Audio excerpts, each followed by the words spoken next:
वक्त बचा रहे हैं नमाजों को छोड़कर, जाइए बचाइए, कहीं आपके करोड़ों की डील मिस ना हो जाए। कैसी बात कह दी लुबैना, दुनिया भी तो इम्पोर्टेंट है।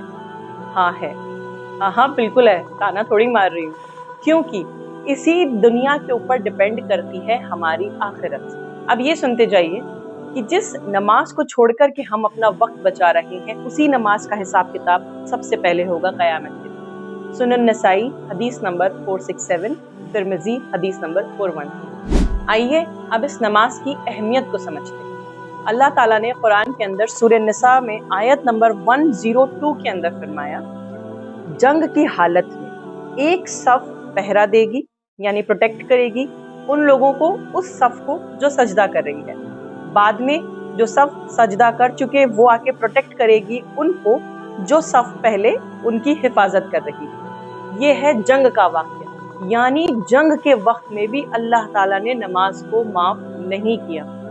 अल्लाह ताला चाहते तो जंग के दौरान इस नमाजों को माफ कर देते, अल्लाह तो रहमान है ना। क्यों नहीं किया?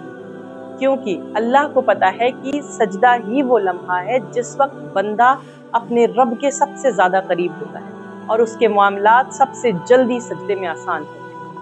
सुना तो है आपने कि नमाज मोमिन की महराज है, यानी जब इंसान नमाज की हालत में होता है, सजदे की हालत में होता है, तो वो महराज पर अल्लाह से बात कर रहा होता है। हम जिस नमाज को छोड़कर अपना वक्त बचाना चाह रहे हैं ना, उससे हम अपने वक्त की बरकत को ख़त्म कर रहे हैं। पता है क्यों? क्योंकि जो इंसान नमाज के लिए वक्त नहीं निकाल सकता, अल्लाह ताला उसके सारे कामों को बिखेर देता है, शैटर कर देता है, फैला देता है और हम समेट भी नहीं पाते।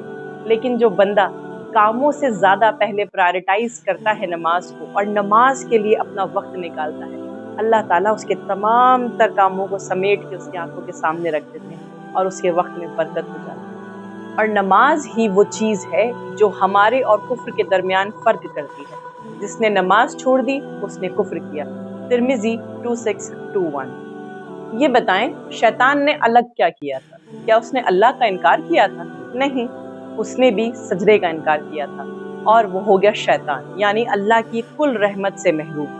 और हम दिन भर में कितनी नमाजों का इनकार करते हैं, इसका जायज़ा आप और मैं बखूबी ले सकते हैं। हमारी नमाजों में से खुशो खुजू कहाँ चला गया, हमारा फोकस कहाँ चला गया, हमारा दिल क्यों नहीं लगता नमाजों में, इन सब के बारे में हम बात करेंगे किसी और वीडियो के अंदर। आज समझते हैं पहले सजदे की अहमियत।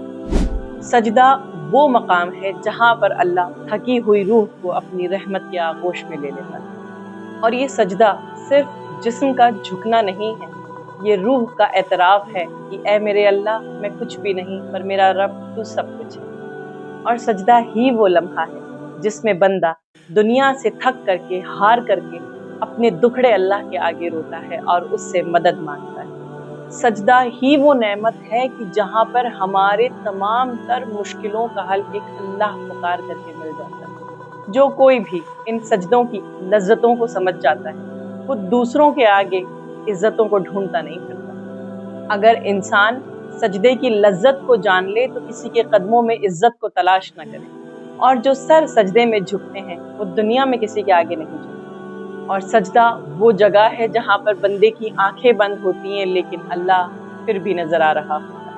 तो अब हमें डिसाइड करना है कि हमें नमाजों को छोड़ के अपना वक्त बचाना है या नमाजों को पढ़ करके अपने वक्त की बरकत को बढ़ाना है। Decision is yours. मिलते हैं अगले वीडियो में।